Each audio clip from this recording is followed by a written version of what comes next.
आचारसंहिता म्हणजे काय? देशभरात स्वतंत्र आणि निष्पक्ष निवडणूक व्हावी यासाठी निवडणूक आयोगाने काही नियम घालून दिले आहेत.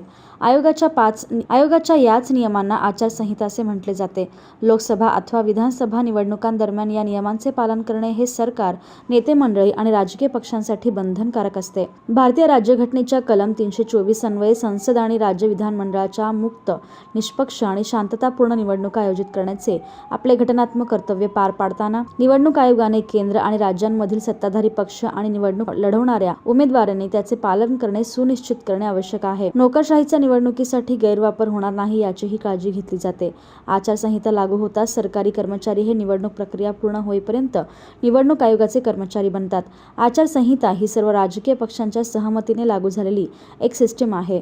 आचारसंहिता कधीपर्यंत असते प्रभावी? निवडणूक आयोगाने निवडणुकीच्या तारखांची घोषणा करताच आचारसंहिता लागू होते. यावेळी आचारसंहिता आजपासून 16 मार्च 2024 पासून लागू होईल. संपूर्ण निवडणूक प्रक्रिया पूर्ण होईपर्यंत आचारसंहिता लागू होते. निवडणूक प्रक्रिया पूर्ण होताच आचारसंहिता समाप्त होते. सामान्य लोकांनाही नियम लागू. एखाद्या सामान्य व्यक्तीनेही या नियमांचे उल्लंघन केल्यास त्याच्यावर आचारसंहितेच्या नियमांतर्गत कारवाई केली जाते. म्हणजेच तुम्ही जर एखाद्या राजकीय नेत्यासाठी प्रचार करत असाल तर तुम्हालाही आचारसंहितेच्या नियमांबद्दल जागरूक राहावे लागेल.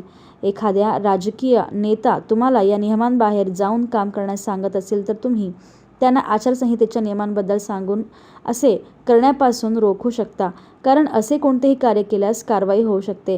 नियमांचे उल्लंघन केल्यास अटकही होऊ शकते. आचारसंहिते उल्लंघन केल्यास काय होते? निवडणूक आचारसंहिता लागू झाल्यावर अनेक नियमही लागू होतात. कोणताही राजकीय पक्ष अथवा राजकीय नेता या नियमांचे उल्लंघन करू शकत नाही.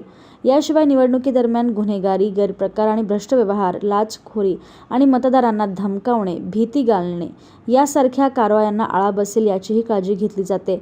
याचे उल्लंघन झाल्यास योग्य ती कारवाई केली जाते. एखादी व्यक्ती किंवा कोणताही राजकीय पक्ष या नियमांचे पालन करत नसेल तर निवडणूक आयोग त्यांच्या विरोधात कारवाई करू शकतो. संबंधित उमेदवाराला निवडणूक लढण्यापासूनही रोखता येते. तसेच त्याच्या विरोधात FIRही दाखल होऊ शकते. दोषी सिद्ध झाल्यास त्या संबंधित उमेदवाराला तुरुंगातही जावे लागू शकते.